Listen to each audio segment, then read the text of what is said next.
welcome to the second week of Your Story, Our Purpose, One Heartbeat.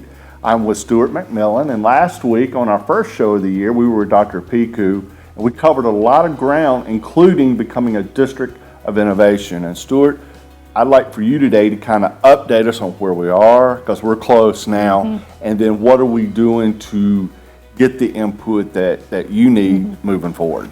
Thanks, Greg. So we, the Tupelo Public School District, are applying to be a District of Innovation and will apply by November 1st. So where we are in that process, we submitted a draft application to our Tupelo Public School District Board of Trustees, and Dr. Piku and I presented at the board meeting, and we now have also hosted community meetings on September 12th, 13th, and 16th to gather feedback from our community and to share that full application. Similar to our greatest needs development, we really value and are listening to our community and want them to feel a part of this process as we, the school district, strive to make sure we're meeting the needs of all students in our community. And that's been the key, is the input we get from the parents, the teachers, business leaders, city leaders, really everybody from every demographic in this city. That's really the goal, and I hope that individuals who are watching this have seen through our greatest needs development and now through our District of Innovation process that we are actively seeking out ways to gather feedback, to communicate well, and welcome your partnership, as well as we want you in our schools. Please come and visit. If you have a student, I hope you're going to your school, but if not, we have lots of opportunities going on at all times across all grade levels, and would love to make sure that our community is a key partner in that work.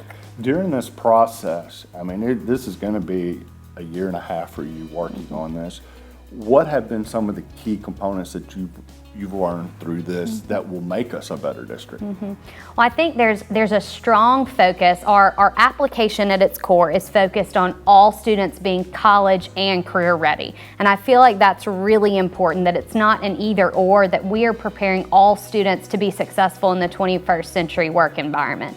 I think that connection, though, of how do we learn from our community? How do we look at what are the economic development sectors, those high in-demand jobs, and how do we partner to make sure all kids are set up for success? A great example of that, we're very grateful for Create and the Imagine the Possibilities Career Expo that's coming up in October, and that offers all 8th grade students in the area the opportunity to come learn about 18 different sectors of jobs, and this year they've rolled out the Youth Science Snapshot, so all 8th grade students will be able to take a 45-minute aptitude test and be able to see the 3 sectors that they should really target in this work. So I think being more intentional, how do we prepare our kids, how do we share about careers, how do we leverage our partners in the community to best meet the needs of all students? I went to that last year for the first time and was absolutely blown away, thinking it can't get any better, and it is going to be better this year. I think it is. They're just evolving every year to make it stronger. And I like that they work with us too. And this isn't just Tupelo students, this is all our surrounding areas that will be involved with that. Now back to specifically about the District of Innovation process. With your application, what are some of the things that you've highlighted to get the attention of MDE? Great question. So we've structured our application. We feel strongly that we need to be focusing on college and career readiness across all grade levels. So if you're looking at our application, we've structured it as pre-K through 5th grade and making sure students have broad feedback on career opportunities, that they are both getting the foundational math literacy skills, but also those social skills and learning about careers. Then when you transition to 6th through 8th grade, that's really about more of career opportunities at that level with a more structured focus to individual pathways for students. And that's exploration, really exploring and digging into those options. And then finally at the 9 through 12 level, it's about career enhancement. How do we make sure all students have clear pathways related to their future success? And some of those, I mean, they're examples of things that we're already doing that match those. So at the lower levels, our Project Lead the Way implementation, and then at the upper levels, really focusing on that middle college, and Project Search and some of those programs that have been really important for us this year. It's been neat because last year we were just talking about the Middle College and Project Search, and now they're both in full swing, and we've got to see that, and to see that actually unfold has been pretty cool.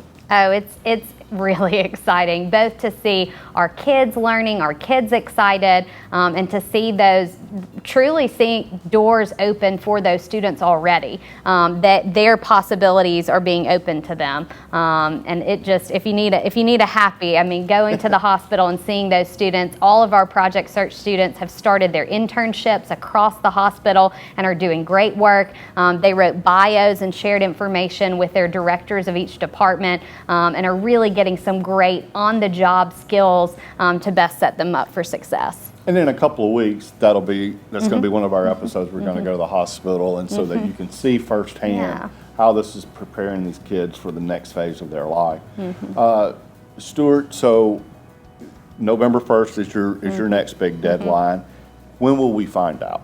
Great question. So I'd love to, one other I forgot to mention earlier, we would love to continue to get support from the community. And really, one of the ways that you can offer support is by writing a letter of support for our District of Innovation application. So we would like to have those ideally by the end of September. And I'm accepting all of those. My email is ssmcmillan@tupeloschools.com.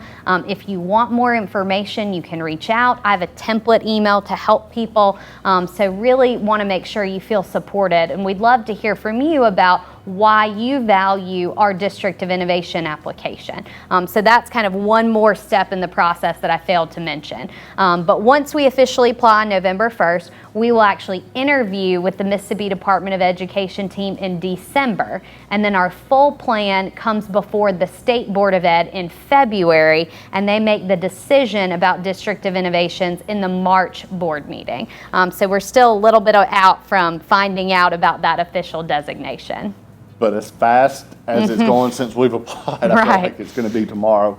Obviously, we're not the only district applying for this distinction. Do you know how many are, and then how many will get the title? Great question. So the statute allows for 5 districts of innovation to be approved, and I know that as of this summer there were 8 that were interested in applying. So it is a competitive process, and we'll look forward to seeing what that really what does come of that, if there are 8 that truly apply, so that it's exciting to see that increase, because a lot of districts are interested in doing innovative things for kids. So I take it as a positive challenge, because lots of school districts see this as a way to expand options. We like to think in Tupelo we offer more than anybody else, and this is just another step in validating that point. I agree. In writing this application and looking at the things that we're doing, there are a lot of wonderful things that we're doing within our district, and there are things that we're doing that fit our college and career readiness that are not included in the official application. But we really are blessed both by our community, our teachers, our parents, our students, to have a wide range of options to make sure all kids are set up for success. It truly is a one single heartbeat. It is. Well, Stewart, thank you so much, and thank you for your hard work through this whole process, and I can't wait for the celebration in March, because I'm that confident we're going to I appreciate that, Greg. I'm feeling good as well, and just really appreciate being a part of Dr. Piku's vision and the leadership. Very appreciative of our school board that has been vested in this entire process and has been supportive along the way. It really does take those key top down as well as our bottom up, everyone who is in the trenches teaching on a daily basis, and our students who are helping inform what we need to do to make sure that we bring this to completion, and that we are providing a plan that best meets student needs. Can't say enough about our wonderful teachers in this district. They're awesome. Well, thank you, and good luck the rest of the way. And for your story, our purpose, one heartbeat, I'm Greg Ellis.